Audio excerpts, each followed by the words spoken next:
할렐루야. 오늘은 본문을 통해서 십자가 아래 승리가 있습니다라는 제목으로 은혜를 나누고자 합니다. 여리고성 전투는 하나님을 신뢰하고 순종하는 믿음이 얼마나 위대하고 얼마나 놀라운 능력과 힘이 있는지를 보여주는 대표적인 사건 중에 하나입니다. 이 여리고성 전투가 끝난 지 3,400년이 지났지만 우리에겐 여전히 또 다른 여리고성이 남아있고 하나를 넘으면 끝인 줄 알았는데 또다시 수많은 여리고성을 만날 수밖에 없는 그러한 인생을 살아가고 있습니다. 이러한 우리의 인생길 가운데 우리가 계속해서 만나게 될 여리고성을 그때마다 어떻게 하면 무너뜨리고 또 어떻게 하면 넘어갈 수 있는지를 하나님은 오늘 말씀 본문을 통해서 두 가지 방식으로 우리에게 전해주고 있습니다. 첫 번째는 순종입니다. 지난 시간 이미 나누었기 때문에 오늘은 생략하고요.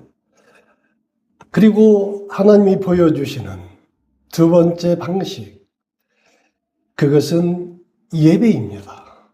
여리고성은 예배로 무너집니다. 예배는 곧 십자가의 능력이 드러나는 시간이고, 왜 예배로 인하여 여리고성이 무너지는지, 예배가 왜 십자가의 능력인지를 오늘 말씀을 통해서 살펴보시겠습니다.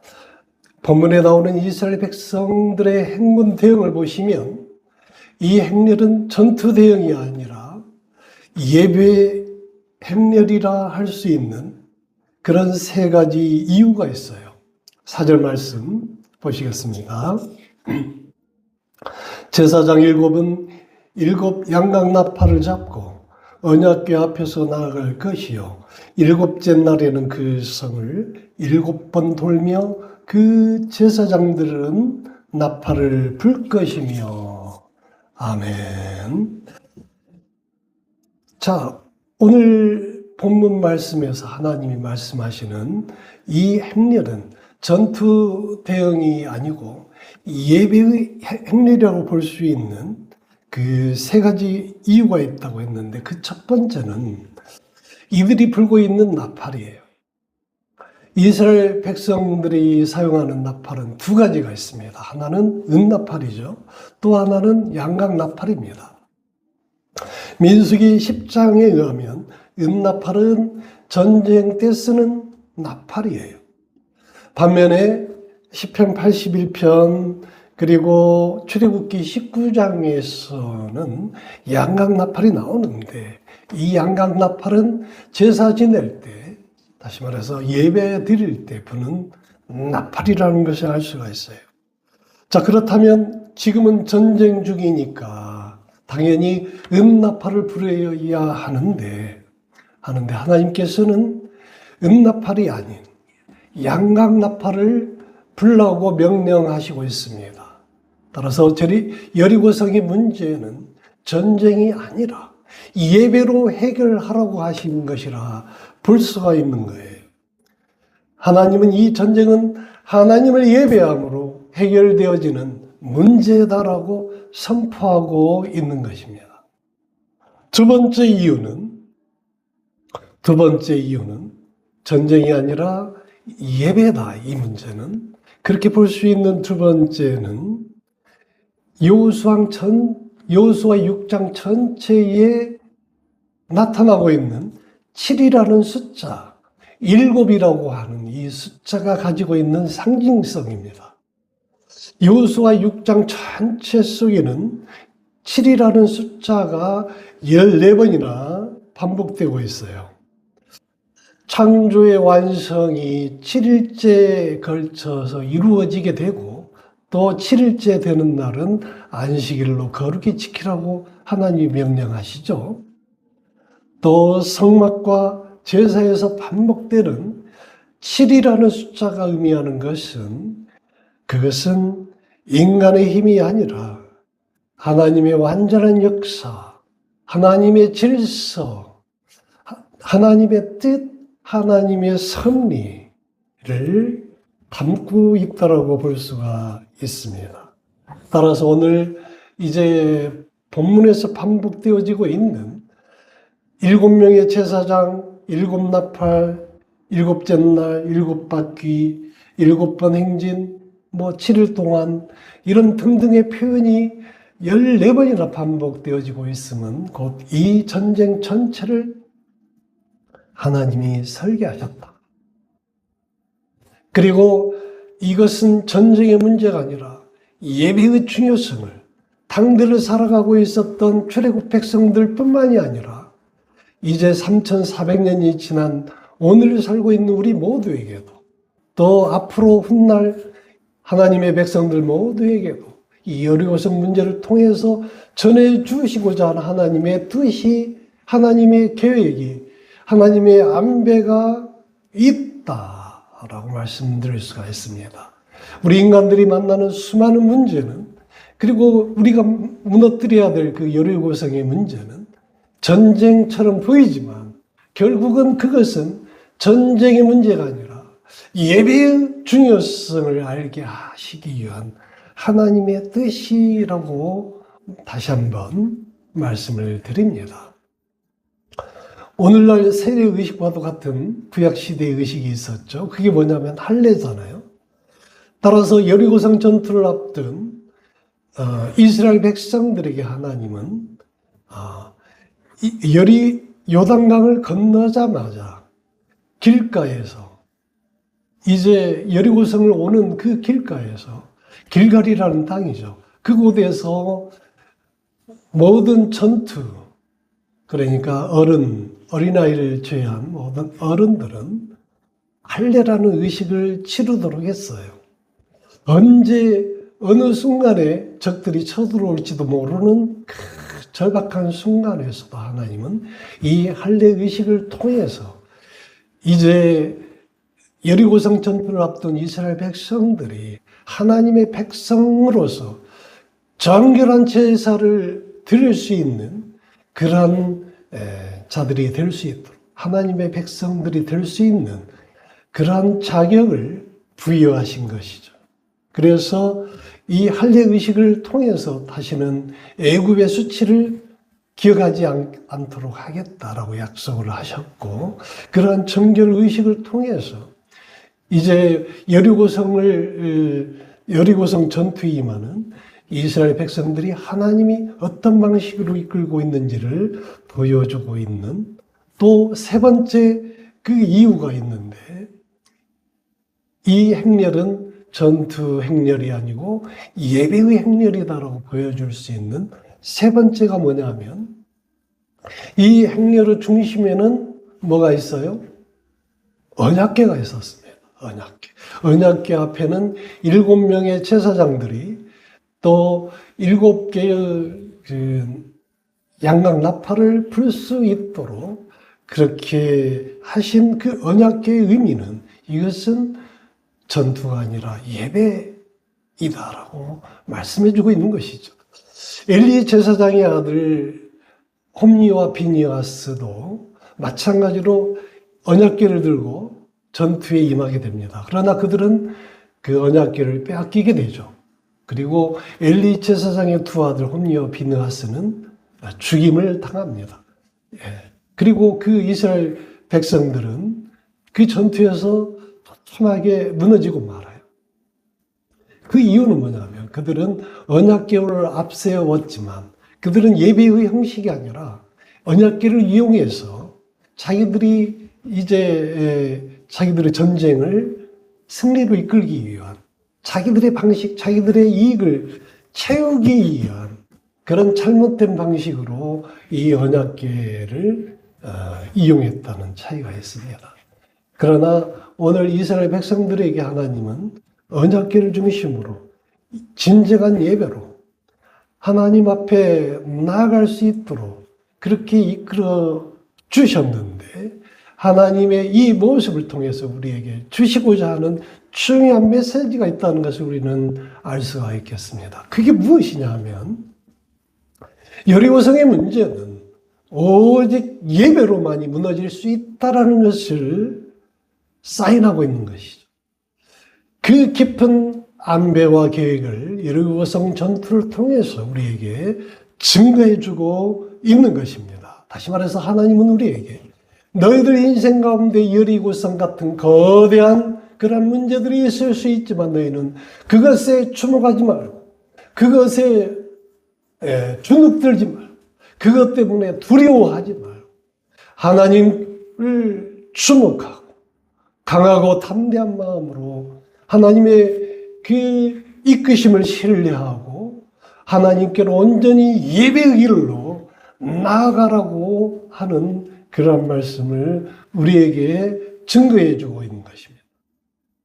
사랑하는 성도 여러분, 예배의 능력은 음악이나 분위기 때문이 아니고 사람 때문이 아니라 예배의 능력은 오직 십자가 때문인 줄 믿으시기 바랍니다.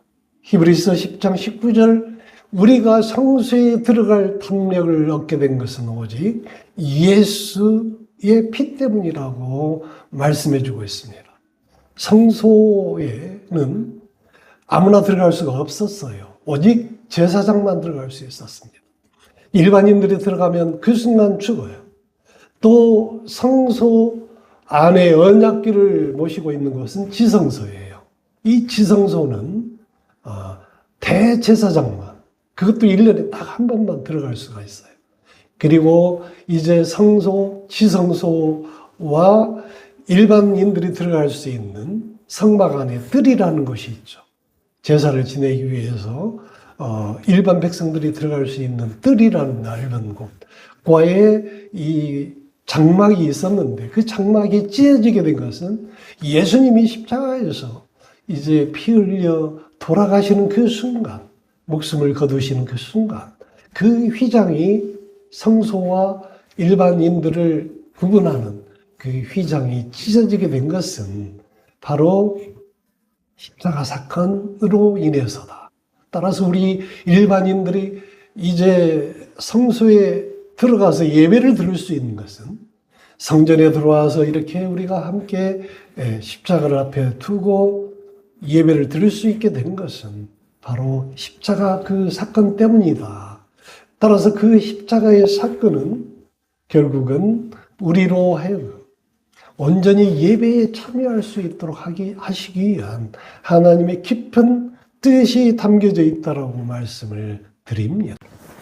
따라서 예배는 십자가 위에 세워진 특권이며 예배의 능력은 그 십자가의 능력이라 말씀드릴 수가 있겠습니다.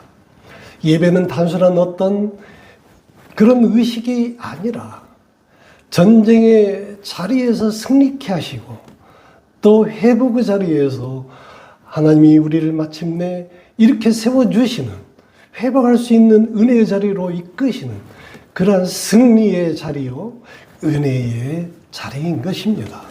아멘. 사랑하는 성도 여러분, 우리가 드리는 예배는 단순히 한 시간 모이는 그런 시간이 아니에요. 십자가 아래 서는 시간입니다. 그 십자가 아래에서 굳어졌던 마음이 무너지고 우리의 교만한 마음이 무너지고 죄의 습관이 무너지고 두려움의 여리고가 무너지는 그런 시간이 바로 우리가 드리는 예배의 시간인 것입니다. 따라서 우리에게 예배가 죽으면 우리의 인생이 무너질 수밖에 없어요. 반대로 예배가 살아나면 우리의 인생 또한 회복되는 줄 믿으시기 바랍니다. 아멘. 우리는 모두 예배로 승리할 수 있는 그러한 참 예배자가 될 수 있기를 주님의 이름으로 축원드립니다. 언제나 예배로 승리의 길을 걷게 되는 저와 여러분이 되어지시길 바라겠습니다.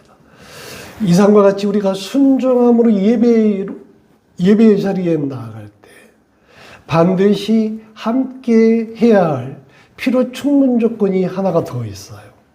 하나가 더 있어요. 순종하여라. 그리고 참 예배자가 되어라. 그리하 했을 때 우리는 반드시 우리 앞에 놓여져 있는 그 어떠한 절벽도 그 어떠한 벽도 다 무너뜨리고 어떠한 여리고성도 다 무너뜨리고 정진해 나아갈 수가 있겠지만 그러나 한 가지 하나님이 우리에게 당부하신 것이 있어요. 키포인트가 하나 있어요. 그게 무엇이냐 하면 우리 입술을 조심해야 한다는 것입니다. 10절 말씀 읽습니다. 여호수아가 백성에게 명령하여 이르되 너희는 외치지 말라. 너희 음성을 들리게 하지 말며 너희 입에서 아무 말도 내지 말라. 그리하다가 내가 너희에게 명령하여 외치라 하는 날에 외칠지니라 라고 말씀을 하십니다. 그리하면 여리고성이 무너진다는 거예요. 이 말씀이 믿어져요? 믿어지지 않죠. 그래서 7일 동안 여리고성을 돌라고 하면 한두 사람도 아니고 이제 수만 수십만 이스라엘 백성들 새벽같이 일어나서 여리고성을 돌라고 하면 다 불만이 또 입에서 좋지 않은 소리가 나오게 되겠죠. 그 소리를 다 하나님이 들으시잖아요. 그래서 결국은 하나님이 이스라엘 출애굽 백성들이 40년 광야를 돌도록 하셨어요. 그게 우리 인간이라는 거 하나님은 잘 알아요. 따라서 그들의 입술을 봉하지 아니하면 그 입술로 말미암아 그들이 무너지게 되어지고 여리고성이 무너지기는커녕 그들의 마음이 무너지게 된다는 것을 잘 알기 때문에 끝내 이제 하나님이 말씀하시기 전까지는 입술을 봉하라고 하셨어요. 그 말씀이 우리에게도 똑같이 적용이 되어집니다. 오늘 살고 있는 우리 모두에게. 아멘. 따라서 우리가 수많은 일을 하면서도 하나님이 하시라고 하는 그 모든 명령은 내 상식에서 다 어긋나요. 그래서 그 어긋난 그 문제를 이제 이 사람 저 사람한테 가서 상의하고 또 불만을 이야기하고 이렇게 얘기하게 되면 그 뜻이 이루어지기는커녕 오히려 그 문제가 더 큰 분란을 일으킬 수도 있는 것이 우리의 인생이다. 따라서 하나님이 말씀하신 그것이 이루어지는 그날까지는 늘 침묵해야 된다. 우리 입술을 지켜야 된다라고 하나님은 우리에게 말씀해 주고 있는 거예요. 그것은 뭐냐면 부정적인 언어로부터 그들의 믿음을, 우리의 믿음을 보호하시기 위한 하나님의 뜻이에요. 그래서 마침내 십자가의 승리를 체험하시게 하려고 하나님은 우리로 하여금 침묵하게 하셨습니다.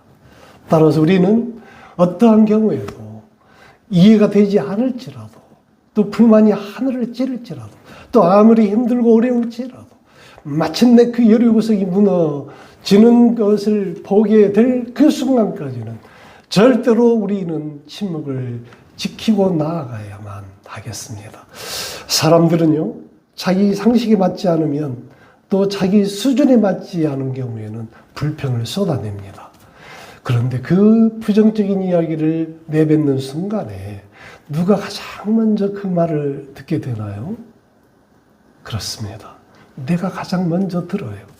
따라서 그 부정의 언어가 나를 가장 먼저 오염시킵니다. 그 더러운 그 불순종의 그 메시지가 나를 엄습하는 거예요. 그래서 나로 하여금 어둠의 골짜기로 이끌고 가는 거예요. 그래서 내가 가장 먼저 그 부정적인 말에, 언어에 내가 가장 먼저 설득당하고 가장 먼저 자빠지는 거죠. 자, 말씀을 정리하겠습니다. 우리가 우리의 인생길을 가는 동안 우리는 하나님의 명령을 성경 말씀으로 간증으로 설교 시간을 통해서 수없이 듣고 있습니다. 그러나 그때마다 그 말씀들이 내 상식과 맞지 않아서 거절하기 일쑤였던 우리의 삶을 돌아다 보시면 또 그로 인해서 광야 같은 인생길을 걸을 수밖에 없었던 우리의 삶을 돌아다 보시면 이 시간 우리는 어떤 경우에도 하나님의 말씀에 순종함으로 우리 앞길을 가로막게 될 어떠한 여리고성이라 할지라도 넘어서고 무너뜨리고 앞으로 정진해 갈 수 있는 우리 모두가 되어야만 하겠습니다. 그리하시기 위해서는 다시 한번 거듭 강조해서 말씀드리지만 주의 말씀에 순종해야 됩니다. 또 예배자로서 예배 드림으로써 그 모든 어려운 문제를 우리 눈앞에 가로막고 있는 수많은 문제들을 난제들을 또 우리를 붙잡고 있는 어둠의 모든 것들을 예배로 순종함으로 무너뜨려야만 합니다. 그런데 그것을 무너뜨리기 위해서는 끝까지 우리는 침묵해야만 됩니다. 침묵해야만 됩니다. 침묵해야 되는 이유는 결국은 우리가 부정적인 언어를 내뱉지 않도록 하시기 위한, 우리를 보호하시기 위한, 그래서 마침내 우리가 승리하시도록 하시기 위한 하나님의 뜻이 그러하시기 때문이라는 것을 믿으시고 우리 모두는 그 모든 것을 주님께 맡기고 나아가는, 그래서 하나님은 예수 십자가의 능력으로 세상에 그 어떠한 문제를 할지라도 이기고 승리하시겠다고 약속하셨음을 믿으시기를 바랍니다. 골로새서 2장 15절에 글이 나와 있잖아요. 골로새서 2장 15절 말씀에 통치자들과 권세들을 무력화하여 드러내어서 오히려 그 통치자들을, 권세자들을 무력화시키고 구경거리로 삼으시고 십자가로 그들을 이기셨느니라 라고 말씀해주고 있습니다. 왕 같은 권세를 가진 실력자들, 권세자들을 다 무너뜨리고 무력화시키고 구경거리로 만들어버리겠다. 자, 어마어마한 그런 말씀이 아닐 수가 없습니다. 그것을 할 수 있는 유일한 것이 있는데 그게 뭐냐면 바로 십자가인 것이죠. 그 십자가의 승리를 우리에게 선물하시기 위해서 주님은 이 땅에 오셔서 십자가의 보혈의 피로 돌아가시고 우리의 불쌍한 영혼을 구원해 주셨을 뿐만 아니라 우리의 모든 죄를 원죄까지도 구원해 주셨을 뿐만 아니라 우리가 만나게 될 수많은 여리고성을 무너뜨릴 수 있는 그러한 십자가의 권능까지도 우리에게 선물해 주신 것이라 생각하면 얼마나 감사하고 얼마나 또 은혜가 되는지 모릅니다. 여러분, 십자가 아래 승리가 있습니다. 이 확신을 가지고 이번 한 주간에도 우리가 순종함으로 예배자로서 십자가 앞에 나아갈 때 이스라엘 앞에서 여리고성이 무너진 것처럼 우리 앞에 놓인 어떠한 여리고성 앞에서도 동일한 역사가 일어날 것을 믿어 의심치 않고 또 그래야 할 수 있기를 예수님의 이름으로 축원하고 예수님의 이름으로 축복드립니다. 기도하시겠습니다.